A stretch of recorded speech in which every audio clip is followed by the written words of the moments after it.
কাবাব ছিল, সবকিছু মিলিয়ে একটু ফাঁকিবাজি বার্গার বানিয়ে দিলাম। মাঝে মাঝে না বানিয়ে নিই। বড়ইগুলোকে ঘন্টাখানেক ভিজতে ভিডিও করে দিয়েছে আজান।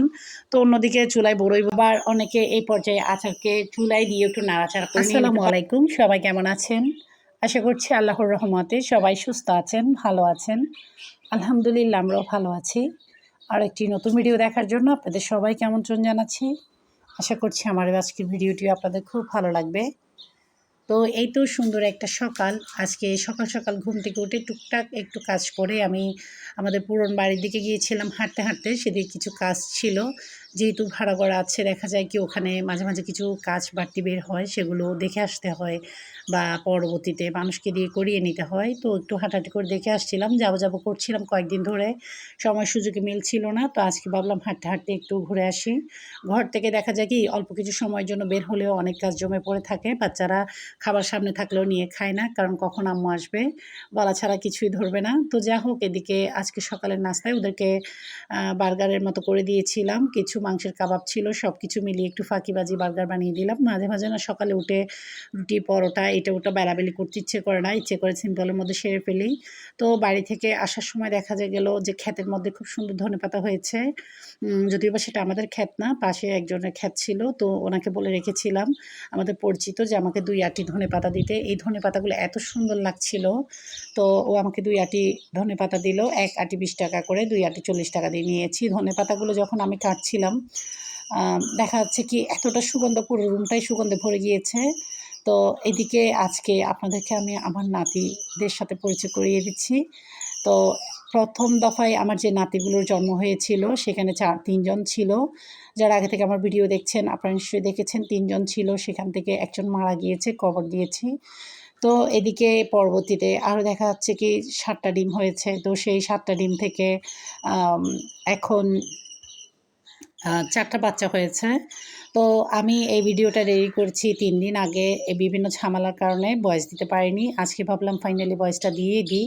মনটা ভালো ছিল না। এখানে এখন দেখছেন জড়সড় হয়ে আছে ৪টা বাচ্চা। ৩টা একটু সাইজে বড় হয়েছে।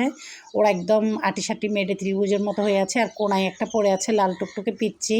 এই বাচ্চাটাকে ভিডিওতে দেখতে পাচ্ছি, কিন্তু এই বাচ্চাটা গতকালকে মারা গিয়েছে। তো খুব খারাপ লেগেছিল আসলে। তো এই বাচ্চাটাকে কবর দেওয়া হয়েছে আর কি। তো খুব কষ্ট লাগে আসলে, মানে বলে না যে পালা জিনিসের জ্বালা বেশি, তো খুব মায়া লাগছিল। আর আমার ১ম যে ২ টা নাতি বেঁচে আছে, ওই ২ টা নাতি এখন মাশাআল্লাহ যথেষ্ট বড় হয়েছে। আপনারা ভিডিওটা দেখতে থাকেন, আমার বড় নাতিদের সাথে আপনাকে পরিচয় করিয়ে দিব। নাতি বলছি, আমি এদেরকে পাখি বলতে পারি না, নাতি বলতে হয়। নাহলে আমার আয়াত শোনা রেগে যায়। এগুলো হচ্ছে আলিফ, আজান, আয়াতের নাতি। আলিফ তো এটা বলে না, আমি বললাম আর কি। কিন্তু আজান, আয়াত ধরেই রাখবে যে ওদের নাতি না, মানে ওদের বাচ্চা যেহেতু আমার তো নাতি হবেই। তো যা হোক, এদিকে আমি পাখিগুলোকে দেখছিলাম, এখন ওদের খাঁচাটা পরিষ্কার করে দিব। আসলে দেখা যায় কি এই কাজটা প্রায় প্রতিদিন না করলেও একদিন পর একদিন কিন্তু করতেই হয়। তো পাখিগুলো খেলছিল, দেখছিলাম, আর ওদের ডাকগুলো এত সুন্দর লাগছিল। আর এরা না ডাকলেও না, আমার ঘরের যেকোনো রুমের জানলায় গেলে কিন্তু পাখির আওয়াজটা পাওয়াই যায়, কারণ আমার ঘরের চারপাশে গাছগাছালিতে ভরা। আর আমার ঘরের পাশে যে নারকেল গাছ আছে, সেই নারকেল গাছে অসংখ্য বাবুই পাখির ঘর। সারাদিন বাবুই পাখির কিচিরমিচির। আগে থেকে যারা ভিডিও দেখছেন ওরা তো দেখেছেন।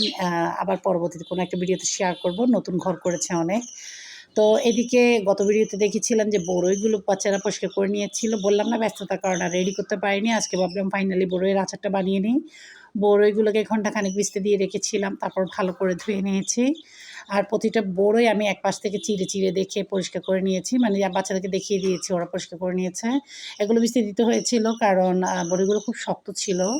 তো এগুলো আসলে অনেক সময় লাগে এই কাজগুলো করতে। তো অন্যদিকে দেখা যাচ্ছে কি যে মাছওয়ালা থেকে আমি সবসময় মাছ নিই, উনি ডাক দিচ্ছিল। উনি পুকুর থেকে একদম টাটকা মাছ, যেটা জাল দিয়ে ধরে, জাল দিয়ে ধরার পরেই মাছ কিনে উনি সাথে সাথে চলে আসে বিক্রি করতে। মানে কি বলবো, মাছের ভিতর যে ছোটো ছোটো পোকা টোকা থাকে পুকুরের মাছে, সেই পোকাগুলো সহ জীবন্ত থাকে। অনেক সময় ছোটো ছোটো যে কুচো চিংড়ি থাকে সেগুলো জীবিত থাকে, এতটা তাজা।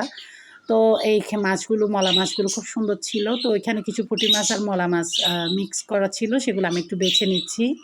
কিছু বড় সাইজের মাছ, আবার কিছু ছোট। তো এগুলো একটু সময় লাগে, অল্প মাছ, কিন্তু এই মাছ কাটতে দেখা যায় কি এই মাছ আমি পরিষ্কার করে নিব, যতক্ষণ সময় নিয়ে ততক্ষণ সময় মনে হয় আমি 10টা রুই মাছ কেটে পরিষ্কার করে ফেলতে পারবো, এই অবস্থা। তো যা হোক, ছোটো জিনিসে না আসলে কুটে বেছে নিতে একটু সময় লাগে, আর পরিষ্কার করে যদি পারফেক্ট পরিষ্কার করা হয় তাহলে কিন্তু সময়টা একটু বেশিই লাগে। তো যাই হোক, যারা আজকে প্রথম আমার ভিডিও দেখছেন, ছোটো একটা লাইক দিতে ভুলে আছেন, আপনাদের উদ্দেশ্যে বলছি ছোটো একটা লাইক দিয়ে ভিডিওটা কন্টিনিউ করতে পারেন। আপনাদের ছোটো একটি লাইক আমার ভিডিওটাকে অনেক দূর পর্যন্ত নিয়ে যাবে। তো এদিকে কথা বলতে বলতে মাছ বেছে নিচ্ছিলাম, আর মাছ আনলে কিন্তু আমার পাশে দাঁড়িয়ে থাকে আয়াত সোনা, ও বিভিন্ন কিছু প্রশ্ন করতে থাকে মাছ নিয়ে। ঠিক এই সময়টা তো আয়াত সোনা স্কুলে ছিল, তো আমি ওকে মিস করছিলাম, ভিডিও করে দিয়েছে আজান। তো অন্যদিকে চুলায় বড়ই বসিয়েছিলাম, বড়ইটা হয়ে গিয়েছে, তো এখন আমি 2 ব্যাচে দিয়েছিলাম। এখন আমি আচারটা বানিয়ে নিব। পারফেক্ট বড়ইয়ের আচার কিভাবে বানানো যায় এবং সেই বড়ইয়ের আচারটাকে ফ্রিজে না রেখে বাহিরে রেখে বছর জুড়ে কিভাবে খাওয়া যায়, একটু নষ্ট হবে না গ্যারান্টি। শুধু জারটা খালি হয়ে যাবে, একটার পর একটা জার খালি হবে, একটাও বড়ই আচার ফেলতে হবে না। টক মিষ্টি ঝাল আচার কীভাবে বানাতে হয় সেই রেসিপি আমি অনেক আগে আমার চ্যানেলে শেয়ার করে রেখেছি। কেউ যদি বানাতে আগ্রহী হয়ে থাকেন অবশ্যই রেসিপিটা দেখে নেবেন আমার চ্যানেলে গিয়ে। আর ভিডিও দেখে যদি ভালো লাগে ছোটো একটা লাইক দিয়ে ভিডিওতে আমার চ্যানেলের পাশেই থেকে যাবেন সাবস্ক্রাইব করে। তো এইদিকে আমি যখন ভয়েস দিচ্ছি শুনতে পাচ্ছেন নিশ্চয়ই পাখিদের আওয়াজ। তো আমার ঘরের 2টা বেডরুমে কিন্তু পাখি আছে, তো যে রুম থেকেই আমি ভয়েস দিই না কেন পাখির আওয়াজ কিন্তু শুনতে পাবেন। তো যা হোক, আসলে দেখা যায় কি ওরা আমার বাচ্চাদের মতোই, আমার বাচ্চাদের কথা আসলে পাখিদের কথাও চলে আসে। তো এদিকে আমি একটু সময় নিয়ে আচারগুলোকে ভালো করে নেড়ে চেড়ে মেখে নিচ্ছি। আসলে ভালো করে মাখা না দিলে কিন্তু মশলার স্বাদটা ঢুকবে না। তো এই অবস্থায় দেখা যায় কি ভালো করে মাখা হয়ে গেলে যারা রোদে শুকিয়ে আচার বানাতে চায় তারা এটা ভালো করে সকাল থেকে বিকাল পর্যন্ত একদিনের একদম ভালো যে রোদটা ওঠে সেরকম একদিন ভালো করে রোদে দিতে পারলে আচারটা আর মানে কাজ শেষ আচারের। আরেকটু করে তেল দিয়ে মাখা দিয়ে রেখে দেওয়া যায়। আর যদি রোদটা একটু মেঘলা মেঘলা টাইপের রোদ হয়ে থাকে তাহলে কিন্তু 2 দিন দিতে হবে। আবার অনেকে এই পর্যায়ে আচারকে চুলায় দিয়ে একটু নাড়াচাড়া করে নিয়ে নিতে পারে, এক একজন এক এক ধরনের বানায়। তো যা হোক, এখন অনেক কাজ করলাম কিন্তু কিচেনে 1টা 2টা করে কাজ কম না। এখন ভাবলাম একটু তরমুজ খাওয়া যাক, আমার পছন্দের ফ্রুটসের মধ্যে তরমুজ একটা। তো এখন তরমুজটা কেটে নিচ্ছি। শুরুর দিকে রমজানে যে তরমুজগুলো পাওয়া গিয়েছিল সেগুলো চোখে দেখা মাত্র তরমুজ ছিল, একটা তরমুজও আমরা মিষ্টির মধ্যে পাইনি। কিন্তু এবারে তরমুজটা দেখতে খুব একটা বেশি টকটকে লাল লোভনীয় ছিল না, কিন্তু মোটামুটি কিন্তু স্বাদটা অনেক মিষ্টি ছিল, ভালো লেগেছে খেয়ে, যদিও বা খোসাটা মোটা। তো এইদিকে যে মলা মাছগুলোকে আমি কেটেছি, এই যে মলা মাছের মাথা দিয়ে একটা ভোনা করছি, এটা আমি জানতাম না, এটা আমি কখনো আগে খাইনি, ইদানিং করে খাচ্ছি। কারণ এই যে ইউটিউবে অনেক কিছু শিখেছি, ইউটিউবের কাছ থেকে হাজারবার ধন্যবাদ দিলেও কম হবে। ইউটিউবে এক ব্লগার আপুর ভিডিওতে দেখেছি এভাবে মলা মাছের মাথা ওনার শাশুড়িকে ভোনা করতে একটু টক দিয়ে। তো আমি একবার ট্রাই করেছি, জানি না খেতে পারবো কি না এটা ভেবে, কিন্তু এতটা মজা হয়েছে যে আমার আয়াত তো একদম চেটেপুটে খেয়েছে, আমার জামাই, আমি আর আয়াত, আমরা 3 জন এতটা মজা নিয়ে খেয়েছি। এরপর থেকে 2 বার মলা মাছ আনা হয়েছে, দোনোবারে আমি সেমভাবে ভেজেছি, একবার কাঁচা আম দিয়ে আর একবার বেলুম্বু দিয়ে। একটু টক দিতে হয় আর একটু ঝাল দিতে হয়, অনেক মজা লাগে কিন্তু, তবে চুলা গাছটা খুব ছোটোর মধ্যে করতে হয়। এদিকে মলা মাছগুলো রান্না করে নিচ্ছি একটু আলু আর টমেটো দিয়ে। মলা মাছ, কাচকি মাছ বা বিভিন্ন রকমের ছোটো মাছ কীভাবে চচ্চড়ি রান্না করতে হয় কয়েক স্বাদের টক দিয়ে, তো সেই রেসিপি আমি অনেক আগে আমার চ্যানেলে শেয়ার করে রেখেছি। তো সেই জন্য আমি আর রেসিপি আকারে দেখাচ্ছি না, যেগুলো আগে থেকে রেসিপি শেয়ার করা আছে সেই রান্নাগুলো আমি রেসিপি আকারে দেখাই না।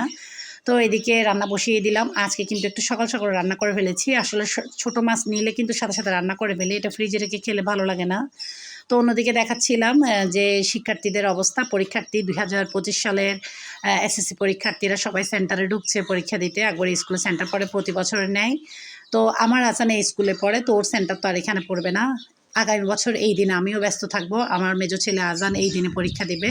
তো ওকে আমি বলছিলাম যে আগামী বছরের কথা, ও হাসছিল।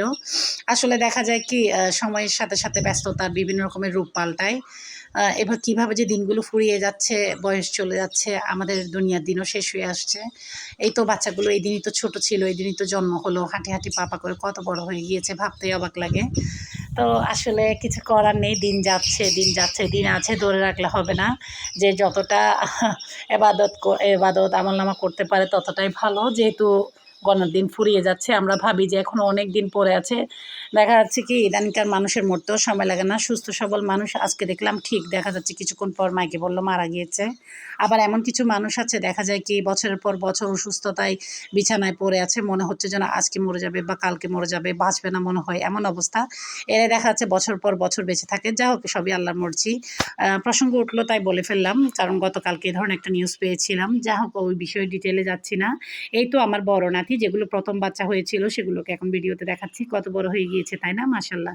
এই ২ টাকে আমি যখনই দেখি তখনই যে পাখিটা মারা গিয়েছে সেটার জন্য খুব খারাপ লাগে। ৩ টা পাখি ছিল কত সুন্দর ওরা মিলেমিশে ছিল।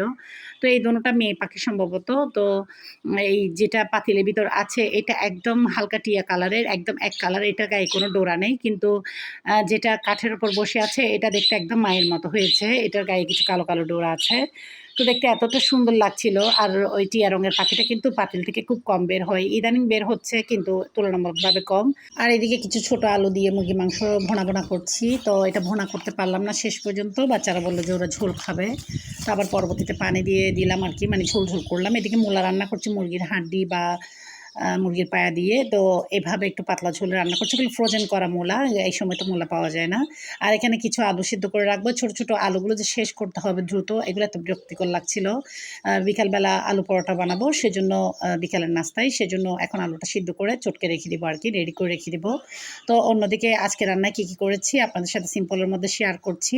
যারা আমার ভিডিওটা এখনও দেখছেন, পরবর্তীতে নতুন ভিডিও দেখতে চান তো তাহলে এখনই আমার চ্যানেলটাকে সাবস্ক্রাইব করে পাশে থাকা all button, bell button click করতে ভুলবেন না। এতে করে আমি পরবর্তীতে যে কোনো নতুন রেসিপি বা ব্লগ ভিডিও দিলে আপনাদের মোবাইলে নোটিফিকেশান পৌঁছে যাবে। অবসর সময় দেখে নিতে পারবেন। এদিকে করেছি ফ্রোজেন করে রাখা বেগুনের ভর্তা।